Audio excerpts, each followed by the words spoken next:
Hey everyone, thanks for joining me today. I think we have a few more people coming in, but I'm going to get started and let you get on with your day. I'm going to present to you what is the key to approaching your purpose-built rental and some key considerations that you don't want to overlook. We had some other ideas for this first webinar, but I feel this topic is at a critical juncture here in Calgary and something I'm quite passionate about right now. I do feel many developers need to shift their mindset on exactly what they think they're offering and how to approach it. This is my first webinar, so hey, have some patience with me. I do have a full complement of technological assistants with me here today, so if you do have any questions, send them along and they will get them over to me and we can discuss. So who am I? Who is David Frid? I arrived on the shores of Calgary 18 years ago. Many of you know me. Those that don't, well, here's some information. That was my 5-year plan. If you do some quick math on that, I may have missed my return flight. I've been in the real estate market business for the entire time here in Calgary, and mostly in the multifamily sector. In 2009, I had to evolve in the first market downturn of my career here in Calgary, and it set me up for the market we have found ourselves in for the past 5+ years. My first project was a new multifamily site in Garrison Green. I was young, eager, and persistent, and I lucked out landing that job, but again, I think it's my persistence that gives me the luck I have to get that job. I've worked with dozens of developers from Quebec to BC, and interestingly enough, I went back to Nova Scotia PEI this summer, and it felt a lot like Calgary in 2004. It is boomtown on the East Coast, and I feel like my cross-Canada tour may need to start including the Maritimes as well.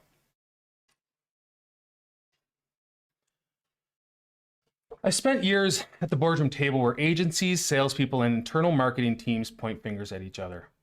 I know you have too. It's frustrating and almost impossible to solve once you're in too deep. Correction, it is possible to solve, but you may not want to spend that money twice to fix the problem. The problem starts early in the project. An agency is hired to put together the brand and the message. Fast forward to opening day, the message was incorrect and the target audience was completely missed. Now I'm generalizing here, but it is something I've seen and something most of us have seen in years of development in Calgary. A wood frame project in Okotoks should not be marketed to hip inner city millennials. Nothing wrong with wood in Okotoks, but you may have missed the mark. So what is flip real estate marketing? Well, I have been frustrated for years with exactly that situation I just described, and I had a dream of bringing all of sales and marketing under one roof for developers. I have exceptional tools in the sales end of the process, but definitely don't have that advertising agency in my back pocket to round out the other half. With Flip Real Estate Marketing, you do have a one-stop shop for your project marketing with a sales focus. Our sales division is at the table on day one with an end goal of a sellout. There's no finger pointing as we're all on the same team and from the first day until the end. So who is this for? This webinar is for real estate developers and builders at any stage of a purpose-built rental development. Those of you here today likely have something in the works, perhaps something that's nearing completion, or something you want to explore. It's also for my mom. I think she may check in. She's not a real estate developer, but she likes to watch me on screen. Don't see her yet, but we'll see if she checks in.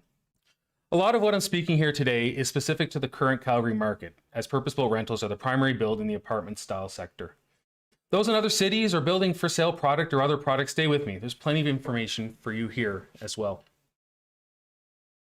This is a quick market snapshot. I won't spend too much time on this. Happy to chat further offline, but I did want to share why we're talking about purpose-built rentals here in Calgary. Currently, there's 20,000 estimated number of purpose-built rentals in the market today. There are 4,000 under construction, and we see an absorption of roughly 173 units per month. In addition, there are 7,000 additional units in development in the zoning and permitting phase, so plenty more coming down the road. Purpose-built rentals are up 50% from 2020, so it's clearly continuing to grow. So, who's succeeding in the purpose-built rental space? Well, as shown above, the industry has completely changed. 10 years ago, these stats were almost the same. We are a boomtown. But instead of purpose-built rentals, we would talk about multifamily sales. The developers who are succeeding are ones that have changed most everything except how they sell. I did say sell there. I'm going to blow your mind here. Hope you're sitting. A lease up is a sale. This is why we're here. Let's have a conversation about lease ups. For those in Calgary, in a previous world, the sales department was almost the most important detail of the entire development process. You can build it, but if no one's buying, you have a problem on your hands. In fact, you are not building it without sales. Sales tests were the curse of developments. Well, in my end of things anyways, for salespeople, they were a curse, always hanging over your head. Is this thing going to get built? I need to get the sales. So you put the effort in to ensure sales centers were front and center of the entire development. We needed the sales team and the space they worked in to be top-notch and looking good. Developers who have maintained a focus on the sales experience, though it's leasing, still have a space online and in person where prospects come to be wowed and to be sold. I challenge you to visit a few sales centers throughout town. You'll see light years differences between developers who rent suites and developers who sell a lease up, and success is usually in line with a sales experience versus a rental office experience. I've done it plenty. So if you prefer to stay out of the snow today, I'd be happy to chat further outside of the webinar. Just give me a call. Now, a question I often get, who's succeeding? Who is? Can you give me some examples? And I won't. I'm not going to get into names of projects. As I mentioned above, you will see it if you visit. A couple that stand out, there's a one on First Street, another one on 10th Avenue, and one in Bridgeland. Now, the Bridgeland one, that's a gem. Absolutely hits it out of the park. There's not one hint of a rental experience throughout their online presence and in person. The amenities are better than most of for sale projects I've seen. Amenities matter. I won't get too much into amenities. They do matter. COVID's thrown a monkey wrench into those amenities, but in a non-COVID world where things are open, renters are looking for amenities in their space. The other question I do get once in a while is, lately, it looks like we have an oversupply in purpose-built rental sector. I do think it's going to cause problems at some point, and I won't prognosticate or get into crystal balls here, but happy to chat further aside specifically to research. But in terms of units under construction and in development, developers need to be on top of their game in the coming months and in the coming years in order to set themselves apart. So as I mentioned, a lease-up is a sale. Here's an analogy. We've all walked into a car dealership to buy a new car we've been dreaming of. Whether you like it or not, you are forced to do the dance with a salesperson. The showroom's tidy, there's balloons everywhere, and if you're lucky to go on a Saturday, you get a free hot dog. After viewing a few models, smelling that new car smell, and doing some test drives, you settle on the right color and sign the deal. As soon as that happens, you're shuttled to the financing office to figure out how this is all going to work. Now, if cars treated customers differently depending on if they're buying or leasing, here's what it would look like. You walk into the dealership, and as you enter, someone asks a simple question. Are you buying or leasing? If the answer is buying, please proceed to the showroom. Grab a balloon, a hot dog, and let's find a car for you. If the answer is leasing, please proceed straight to the finance office. Steve's waiting there for you. Steve's got pens. He's got a pretty old printer and a laminated sheet showing you payments depending on interest rates and pricing. Steve is here to sort out your payment and to get your financing approved. Steve does have a bit of information on the cars you want, but don't worry about that. Let's not worry about the car. Let's focus on the lease rates and terms. Now, we all know this doesn't happen. From the moment you walk in until you sign with the salesperson, it is a sale, regardless of logistics and what happens later in the finance office. The less sexy stuff is necessary and does come later, but it is never confused with the sales process. So who's handling your lease up? That could be Steve there. I'm not sure. I didn't get his name.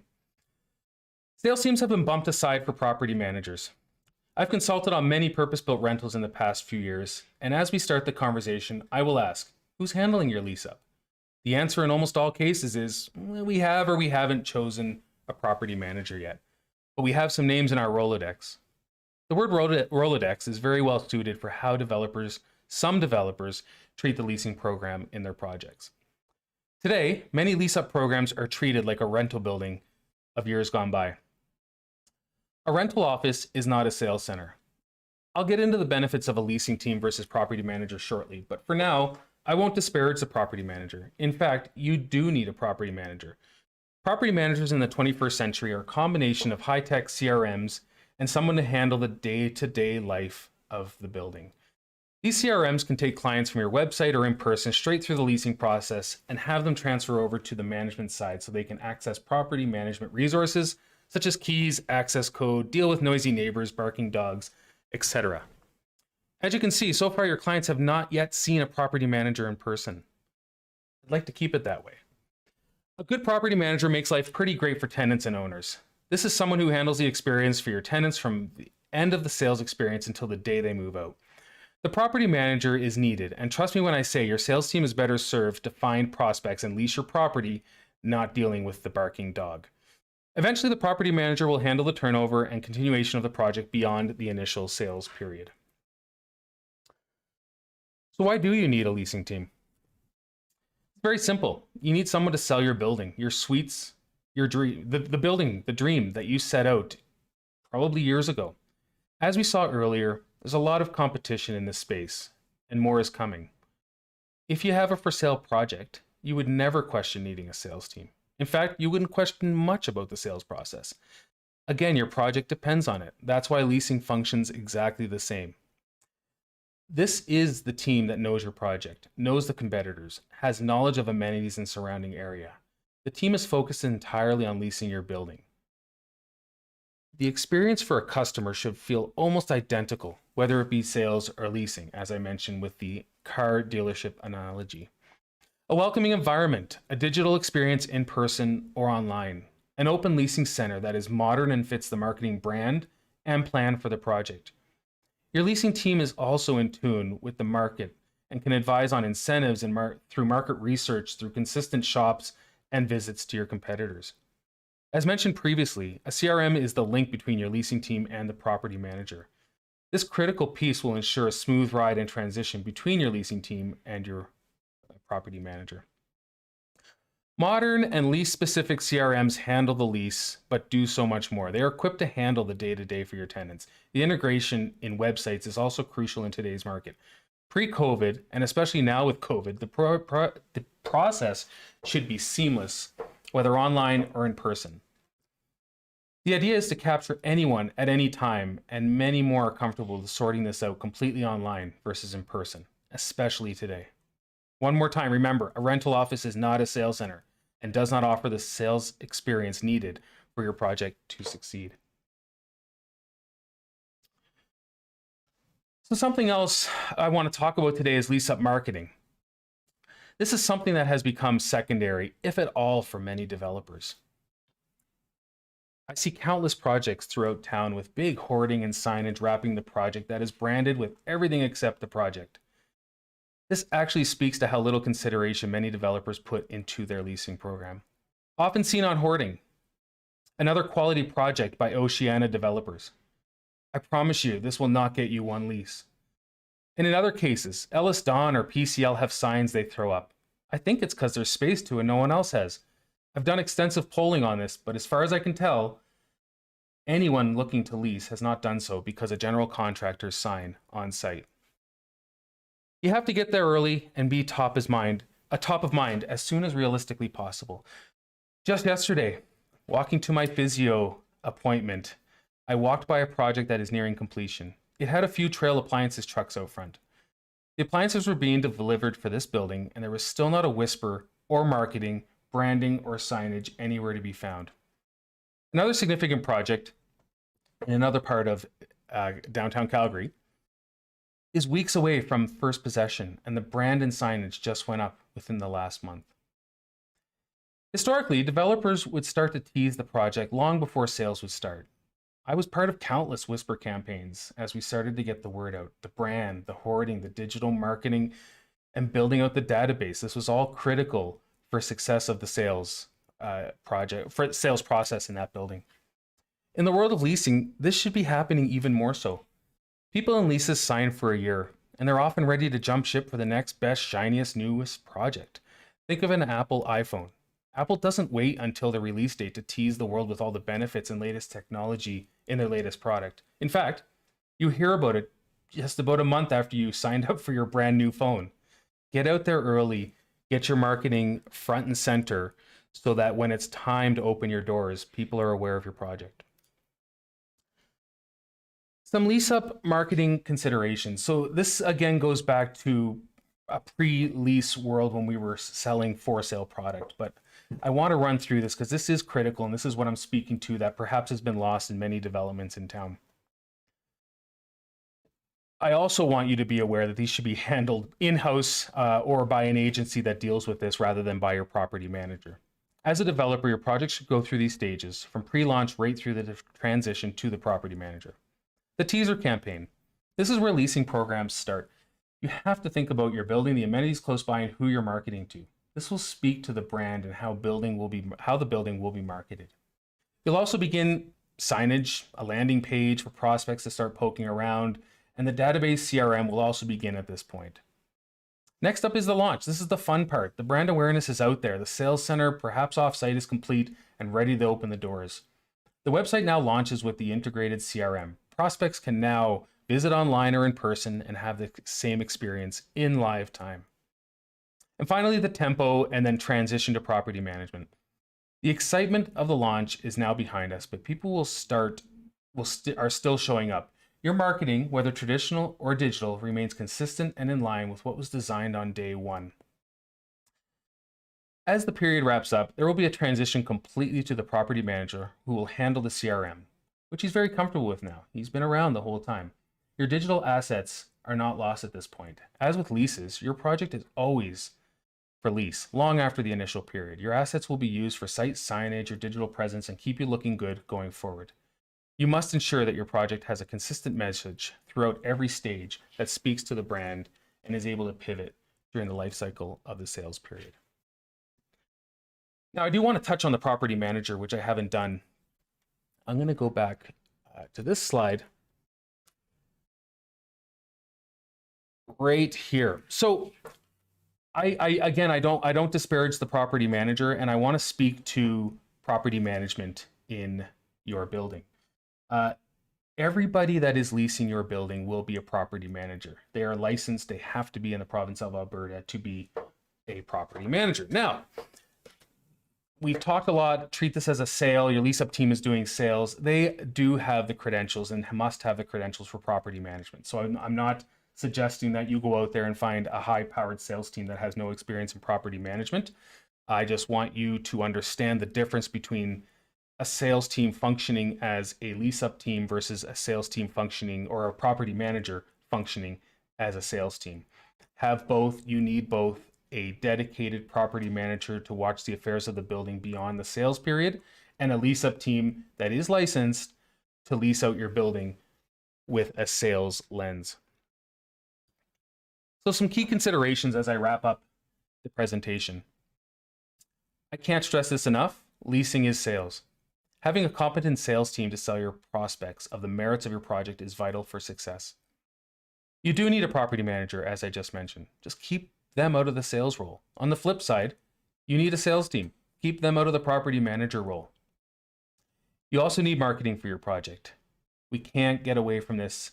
It's critical, and it must start sooner than most projects I'm seeing out there. This will be used long after the initial sales period has ended. Also, start your marketing early, as mentioned. Don't waste all that time during construction. You have a site, the space for signage, and you want to be top of mind when it comes to opening your doors. So let's get back to me. There we are. A lot of information there, and I hope you picked up something useful. I don't know if we have any questions coming through, but I did touch on a couple questions that I do get. As I mentioned earlier in the presentation, I often get, not pushback, but when I'm told that they have a property manager they need to hire because they need property managers and salespeople aren't licensed. Well, again, I think we need to separate and understand the difference between a sales team that's licensed and a property manager. So do get your property manager, have that in place, and have the sales team work with that property manager from day one, so that you do get that transition and everyone's on the same page on how this project moves forward. Because as soon as sales are done, the sales team moves on, and your property manager is still going to do a portion of sales going forward. Another question, thoughts on incentives? Incentives are critical. It's kind of like that iPhone I talked about. What's new and fresh, and what features am I getting, and why am I going to buy that iPhone? And leasing is very similar. It was a race to the incentive top pre-COVID. Um, let's talk car to go, free passes to car to go. If you're close to a grocery store, there's gift cards, there's discounts, cable, internet, phone. Any incentive helps. And then obviously the amenities are crucial. It's been tricky, and I don't want to plan anyone's next building on the assumption that COVID is going to be here for the next 5 years. But amenities are tricky right now. There's endless buildings downtown that have had their amenity space locked off for 20 months. We're all in big trouble if we're doing that for 5 more years. So I still tout the extreme importance of amenities. A renter will happily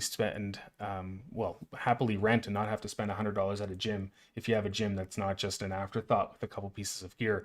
Get yourself a nice gym. And again, we can talk offline on the different amenities available. And then how early do you suggest launching the marketing for a new development? This is market dependent and location dependent. I want you probably, I would hope, have a full understanding of your competition nearby, who's launching when. There was a project 4 or 5 years ago, 3 years ago maybe, and we did a pre-launch. We leased this building almost completely 6 months before opening the door for possession because of the competition, and we stood out. We were far and above what the other building offered, so people were happy to sign on and wait a little bit longer. I think that's it for today. I don't see any other questions coming through. I do want to thank you for joining me today. It's been great chatting, a one-way discussion. I feel like a late night host during COVID talking to a camera with no feedback, but I'm sure the feedback would be nothing but glorious, and you've been entertained today. If you do want to reach out, though, I'm happy to chat. I'm always around. Those that know me know I love to talk, so please reach out. My information is somewhere. You'll have it probably in a follow-up email. Go to our website, fliprem.com, 2 P's in flip, and we can chat further. Thanks again for joining me. I don't see snow out there yet, but stay safe this weekend and enjoy Halloween. Take care.